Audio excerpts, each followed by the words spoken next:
If you take away the Soviet Union and its chief proxy, the PLO, international terrorism would collapse.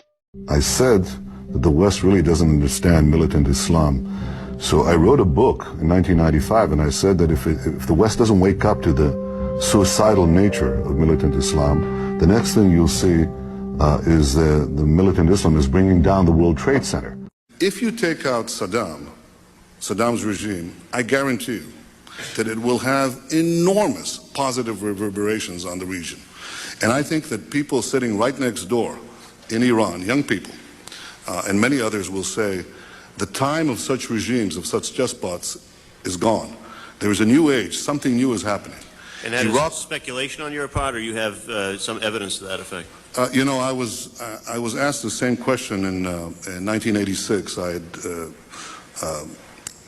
written a book in which I had said that the way to deal with terrorist regimes, well, with terror, was to deal with the terrorist regimes. And the way to deal with the terrorist regimes, among other things, was to apply military force against them. The way we did in Afghanistan. The way, for example, I want to answer your question. Well, I guess I'm running out of time, so I quickly was trying to get there. We've done, I think, what you proposed in Afghanistan, yet I haven't seen that sort of neighborhood effect. Well, I think there's been an enormous effect. The effect was, we were told that there would be a contrary effect. First of all, people said that there would be tens of thousands of people streaming into Afghanistan, zealots who would be outraged by America's action, and this would produce a counter-reaction in the Arab world. But I think you're now saying that when you take an action like we did in Afghanistan, we're going to see all the other countries just fold. No, what we saw is something else. First of all, we saw everybody streaming out of Afghanistan. The second thing we saw is all the Arab countries and many Muslim countries trying to side with America, trying to be okay with America. The application of power is the most important thing in winning the war on terrorism. If I had to say, what are the three principles of winning the war on terror? It's like, what are the three principles of real estate, the three L's, location, location, location? The three principles of winning the war on terror are the three W's, winning, winning, and winning. The more victories you amass, the easier the next victory becomes. The first victory in Afghanistan makes the second victory in Iraq that much easier. The second victory in Iraq will make the third victory that much easier too, but it may change the nature of achieving that victory. This is a bomb. This is a fuse. Iran is now trying to develop nuclear bombs. I think the United States should be very clear in forming an international coalition, with Israel, of course. We have to make sure that these single-man regimes do not acquire weapons of mass destruction. The most dangerous of these regimes is Iran. I believe that only the United States can lead this vital international effort to stop the nuclearization of terrorist states. But the deadline for attaining this goal is getting extremely close. Time is running out. By next spring, at most by next summer, they will have finished the medium enrichment and move on to the final stage. From there, it's only a few months, possibly a few weeks, before they get enough enriched uranium for the first bomb. Iran could produce the nuclear detonator maybe under a year.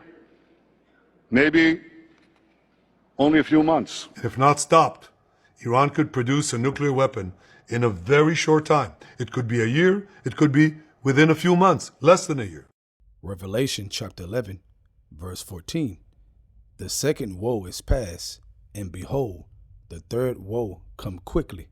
I want to give our praises and honor to Yahweh, Bahashem, Yahushai, Bahashem, Rakah, Kodash, forgive me the spirit, to do this lesson. Well, what do we have here, man? As you see before, Netanyahu, man, he's been at this for a long time, okay? All the proof you need right here. All the proof we need, man, to see that Netanyahu is a key player. He is a key player, okay? And when you understand the history of what he's doing and what he's been doing, especially with Iran, okay, in different countries leading up to the situation right now with Iran, okay, you see that he is one of the key players in prophecy, 100%, okay? Now, you saw in the clip all the way back in 1982, all right, he's talking about the Soviets and taking them down. He's been doing this, man. You see his hair was all brown and dark. He was young, a lot younger than he is now. Right now, Netanyahu is 75 years old. Okay. And there's a book that he wrote in 1995, but I'm going to leave that for a part 2. Okay. So I can separate it and really get into it. I've been reading it a little bit, and there's some good information that connects to what's going on right now. Okay. And that book was written in 1995. Now you see also in that clip when he's speaking about the terrorism, he said the West don't understand predicting 9/11 and the Twin Towers getting took down. It came out of his mouth. See, I didn't know he was this deep rooted in his whole terrorism in the Middle East. We got to take him down. We got to stop him. We got to stop Saddam. We got to stop Libya. We got to stop. This dude has been one of the main driving forces of the U.S. military getting took to the Middle East, starting with 9/11. Okay, they went to Afghanistan for bin Laden, which was a joke. Okay, he was working with the Bushes. Okay, they was working with him, man, through the CIA. Okay, then as you see in the clip, they were asking him, so what do we do next? He mentioned Iraq and Saddam. Well, what happened to Saddam? Okay, he went down. And I'm going to go into that on part 2. Okay, and then Gaddafi and Libya, so on and so forth. And every time it's about terrorism. So he's been doing this from the beginning. And he said if the West don't get their shit together and understand that the Middle East and Muslims are a threat, okay, to the world peace, they're a terrorist, then they might just take down the World Trade Center. He said that, all right, while holding his book. Is it coming together? All the proof you need. Let's go back to Revelation chapter 11, verse 14. The second woe is past, and behold, the third woe come quickly. Woe is destruction. Okay, so World War I came, World War II came, and now we're going into World War III. Okay, we're going into World War III. So when you go back, and I read this on my last lesson I just did, but the Spirit wants to bring it back up. Let's go back to it. Joel chapter 2, verse 20. But I will remove far off from you the northern army, okay, American army, the U.S. army, and will drive him into a land barren and desolate, the Middle East, with his face toward the east, see, okay, which proves he's coming from the west, okay, the western side of the world, and his hinder part toward the uttermost sea. And his stink shall come up, and his ill savor shall come up, because he have done great things. Okay, and it's a spirit because there's a video I was watching of Netanyahu the other day when he's talking about all the people he took down in Iran, the scientists. We took down this. We took down this military guy, top chief. We took down the scientists. We did this. We bombed this area. Okay, and afterwards he says, we have done great things. Clear as day, he said, we have done great things. Yeah, great evil things. So when I read the last part, I read it again, verse 20, and his ill savor shall come up because he have done great things. He literally said this, man, but he's trying to push it as great good things for peace when really it's great evil things like it's speaking about in this scripture. Okay, the army is getting took to the Middle East.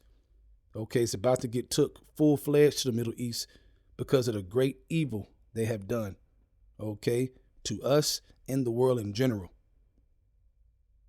Okay, now what's the point overall? The point of me grabbing the scripture overall is that Netanyahu has played a major part in getting the U.S. military to the Middle East to fight terrorism since back in the day. He's been pushing this since back in the day. You saw the evidence. Okay, so he plays a key role. He has been playing a key role in this prophecy, okay, of getting the military, the U.S. military, okay, out of America and in the Middle East. He is one of the main guys. So you think he gonna stop? He's not gonna stop. Okay, so when he names his Operation Rising Lion, what do you think that means? What do you think that means for him, for them? This dude has been at it for so long. You think he gonna quit? Okay, he is one of the main reasons that Saddam went down. He is one of the main reasons that Gaddafi went down.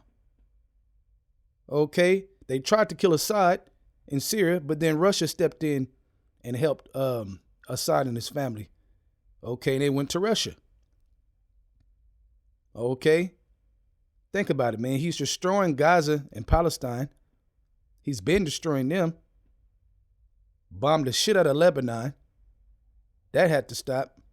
This dude is thirsty for blood. He is thirsty for blood for real, man. Okay, he reminds me of that guy on Avatar. I got to find some clips. That guy was relentless on Avatar, man. Okay, the top military guy on Avatar, man, he was going for blood, killing everybody, man. He didn't give a damn. He didn't care about the land. He didn't care about the people. He didn't care about the resources getting blown up. Okay, even though he was planning to take it, they were planning to take it on that movie. Okay, on the first Avatar, I'm referring to, that Edomite wasn't playing. And he reminds me of Netanyahu, man. This dude don't blink. He's like a mega demon, man. Okay, so the point is that you see the evidence, you see the proof. Okay, I don't have to go through a lot of scriptures on this. Okay, this is a lot of information to really think about, because it really puts you in a better mind frame of what time we in. This dude is not going to stop. Okay, he's put way too much work in on this terrorist and Middle East, Middle East. We need to take this people down. We need to take that country down. We need to take this ruler down. Okay, and when it comes to the Iranian leader, which I'm going to get into in part 2, but I'll briefly touch on it real quick. When it comes to the Iranian supreme leader, he's been with the Iranian government since 1980 something. Okay, he's been on different levels in the government, and then he went to top supreme. Okay, I'm assuming because the other ones died, and then he moved up. Okay, but in that book in 1995, Netanyahu was talking about him then as a top terrorist leader then. Okay, all the way back in 1995. That's why I got to read more of that book. But like I said, I'm going to bring more out on part 2. Okay, so that's why he's bloodthirsty. He's saying, look, we need to kill this guy to stop the war. We need to kill him because they killed everybody else on their way except Assad from Syria because Russia stepped in. But they say bin Laden, right, first, right? They killed Saddam. They killed Gaddafi from Libya, and they tried to kill Assad.